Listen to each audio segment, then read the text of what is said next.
अस्सलाम वालेकुम नाजरीन, आप देख रहे हैं ऑल इन वन टीवी और मैं हूं फारूक मलिक। आज का जो हमारा टॉपिक है वो है इस्लाम और सियासत। इस्लाम एक रियासती मजहब है। इस्लाम बगैर रियासत के नहीं रह सकता।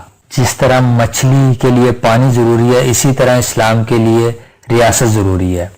और पानी भी समंदर की मकदार जितना कम पानी भी इसके लिए काफी नहीं। यही वजह है कि दुश्मनान इस्लाम इस बात को जब समझे तो सबसे पहले उन्होंने इस्लामी रियासत खत्म करने के लिए इस्लामी सल्तनतों को कमजोर करने की साजिशें रचाना शुरू कर दी। नाज़रीन, कुरान जिस तरह इंसान की इनफरादी जिंदगी की रहनुमाई करता है, इसी तरह इज्तिमाई जिंदगी की रहनुमाई भी करता है। कुरान इंसान के 24 घंटों की हर किस्म के मामलात की रहनुमाई करता है। इस्लामी तालीमात के मुताबिक मजहब और सियासत एक ही चीज के दो रुख हैं। पूरा मजहब तो सियासत नहीं बल्कि सियासत मजहब का हिस्सा है। जिस तरह इस्लाम में तिजारत, कारोबार, इबादत, मामलात, सफारत, मईशत की रहनुमाई करता है, बिल्कुल इसी तरह सियासत की भी मुकम्मल तौर पर रहनुमाई करता है। ये चर्च का नजरिया है कि मजहब और सियासत दो अलग अलग मौजू हैं, मगर इस्लाम एक दीन फितरत है और वो जानता है कि इंसान बगैर रियासत के नहीं रह सकता। लिहाजा रियासत को चलाने के कवानीन की तरफ रहनुमाई करके इस नजरिए की नफी करता है, बल्कि बाद में उसे चर्च ने भी मुस्तरद कर दिया है। नाज़रीन, कुरान एक मुकम्मल ज़ाब्ता हयात है। वो जिस तरह इंसानियत की इनफरादी तौर पर रहनुमाई करता है, इसी तरह इज्तिमाई भी करता है और एक बाकायदा सियासी निज़ाम देता है। अल्लाह ताला ने अपने आखिरी रसूल मोहम्मद अरबी सल्लल्लाहु अलैहि वसल्लम को इसीलिए भेजा कि वो दुनिया में अल्लाह के निज़ाम को तमाम निज़ामों पर गालिब कर दें। इसलिए उन्होंने सबसे पहले मदीना में आकर इस्लामी रियासत मदीना की बुनियाद रखी और दीगर अक़वाम से बतौर सरबराह रियासत मुआहदे किए और बाद में रियासत को आपके खुलफाए राशिदीन समेत दीगर खुलफा ने अजीम सल्तनत बना दिया। खलीफा अव्वल जनाब हजरत अबू बकर सिद्दीक रजी अल्लाह ताला अन्हु रियासत मदीना के आप सल्लल्लाहु अलैहि वसल्लम के बाद पहले हुक्मरान थे। उन्होंने इस्लाम के मुताबिक सियासत करके रियासत मदीना को एक इस्लामी रियासत का रूप दिया, जिसे खलीफा सानी जनाब हजरत उमर फारूक रजी अल्लाह ताला अन्हु ने ऐसी हुकूमत की कि इस रियासत को पूरी दुनिया से मुतारफ करवा दिया और 22.5 लाख मुरब्बा मील पर इस्लामी सल्तनत के झंडे गाड़ दिए। इसी तरह जनाब उस्मान गनी रजी अल्लाह ताला अन्हु, जनाब अली मुर्तज़ा रजी अल्लाह ताला अन्हु, जनाब अमीर मुआविया रजी अल्लाह ताला अन्हु मजमाइन ने इस्लामी रियासत को इस्लाम की सिखाई हुई सियासत के मुताबिक इतना वसी और मजबूत किया कि मदीना से शुरू होने वाली रियासत का परचम 65 लाख मुरब्बा मील पर लहराने लगा। इस्लाम ने मुख्तलिफ जराइम पर मुख्तलिफ सजाएं भी तजवीज़ की, जैसे चोरी पर हाथ काटो, कत्ल पर कत्ल करो, शराब पर कोड़े लगाओ, जना पर संसार करो, गद्दारी पर कत्ल करो, ज़कात इकट्ठा करो।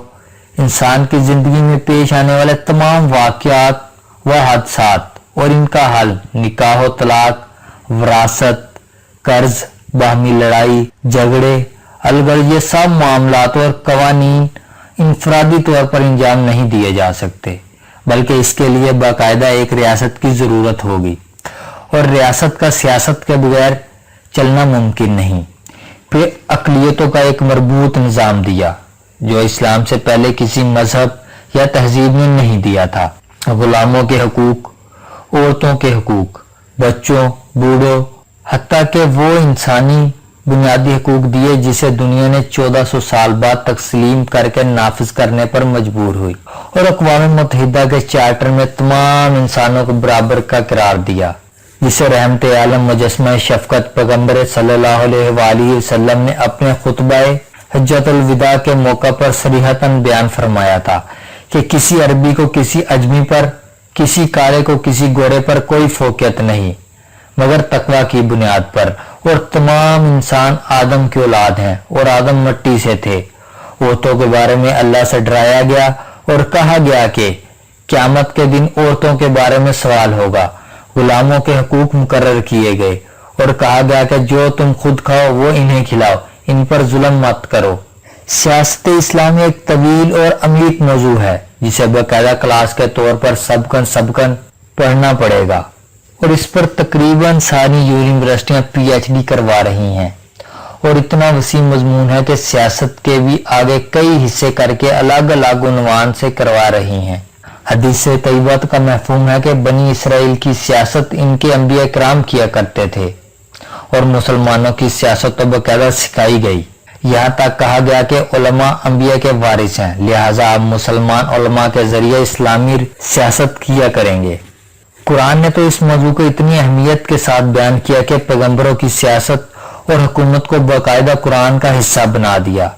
جناب حضرت داؤد علیہ السلام کی حکومت، جناب حضرت سلیمان علیہ السلام کی سلطنت، جناب حضرت یوسف علیہ السلام کی سیاست و وزارت، سب کچھ تفصیل سے بیان کیا۔ جناب حضرت ابراہیم علیہ السلام کا وقت کی سپر پاور جس کی پوری دنیا پر حکومت تھی، نمرود، اور جناب حضرت موسیٰ علیہ السلام کا بنی اسرائیل کے ساتھ مل کر فرعون کی ریاست سے ٹکراؤ کی سیاست اور اپنی اقوام کی نجات کا ذکر بارہا بیان کیا تاکہ اس امت کی پوری طرح تربیت ہو سکے اور مسلمان اسلام کو نافذ کر کے دنیا کو انصاف، امن، برابری اور خوشحالی دے سکے۔